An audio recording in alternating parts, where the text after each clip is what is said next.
I want to talk about board remuneration trends that we're seeing, and I think we're going to have a very interesting year ahead in 2025 with regards to board remuneration.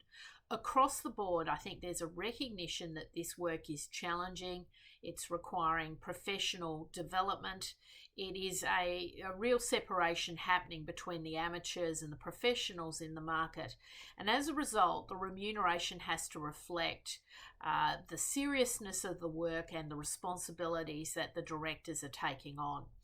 Across the board, we have had a small cohort of ASX listed organisations who have quite frankly tried it on and have been really remunerating board directors incorrectly at a very, very low rate.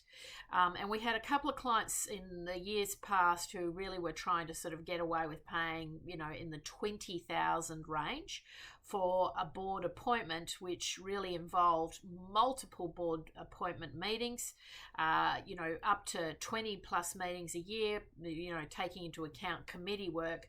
And at that level of remuneration, you're going to find that people are going to start to bug out. They're going to start to say, well, look, it's just not worth the risks, especially when you're in a public environment and you have a high load of work in regards to regulatory issues and responsibilities. So the baseline that we really are starting to see now throughout the ASX is certainly 50 at the very low end of the spectrum, up to sort of 80 to 100 for a mid-size listed organisation. And of course, you can automatically double those figures if there's chair appointment or if there's multiple committee roles also being added into the mix. Even for a straightforward committee role in the ASX, those roles are being remunerated somewhere around the sort of 30 to 50 range if it's on the lower end of the spectrum in terms of number of meetings and expectations around time commitment. In the private sector, I think the private sector, quite frankly, is leading the way with remuneration. There is a big game on and a recognition that if you want to get the very best talent around your table, you're going to have to remunerate them well. And there's not a lot of demarcation between non-exec and advisory board roles. Starting sort of rates tend to be calculated based on the number of meetings. So let's say, for example, there's 8 to 10 formal board meetings a year. You're going to see that remuneration sort of starting around the sort of 50, 60K mark, but very quickly you can see those numbers double, especially even in quite modest sized organisations. So that sweet spot in the market is kind of the 10 to 50 million turnover range. This is where companies are very aspirational. They're trying to grow. They're trying to navigate challenges in business. And so hence they're very willing to, pay the right fees to bring the right people to the table. We did quite a few roles in the family office environment, and that is extremely lucrative. We find that those environments do tend to pay quite well, and it's not uncommon to see a board director being paid 120,000 plus per annum for a modest number of board meetings. Now, one of the big challenges in the market across the board is the not-for-profit sector, and of course what has happened in that space is traditionally it's been unpaid or maybe expenses for a very, very long period of time, and it's really had an impact, I think, on not-for-profit boards because they've really struggled to bring the very, very best talent to the table.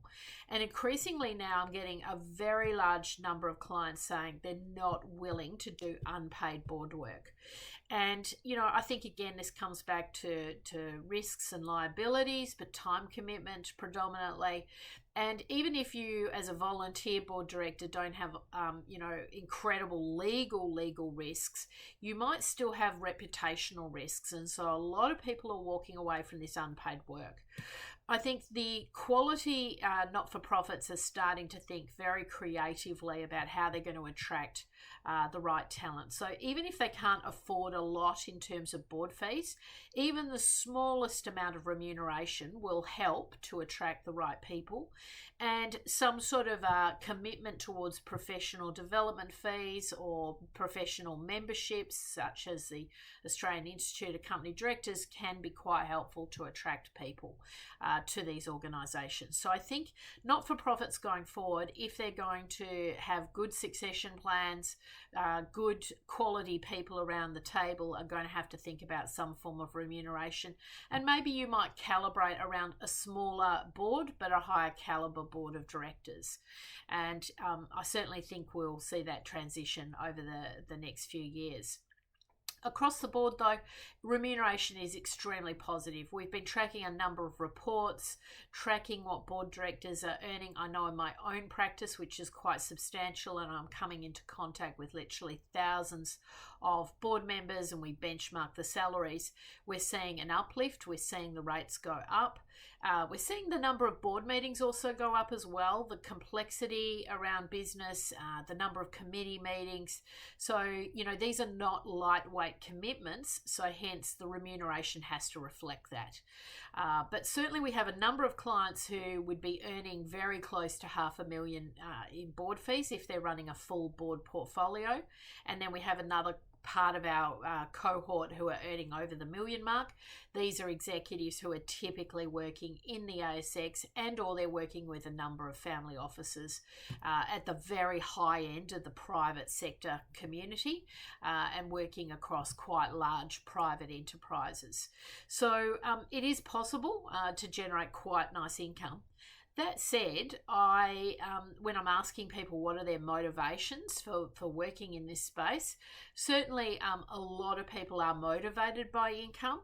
And I do try and counsel you that in the early days of a board career, it does take time to build up to substantial levels of income. And it's not uncommon to have at least 2, maybe even 3 initial board roles that are extremely light on remuneration, and maybe they're just expenses only. It does take time to build up.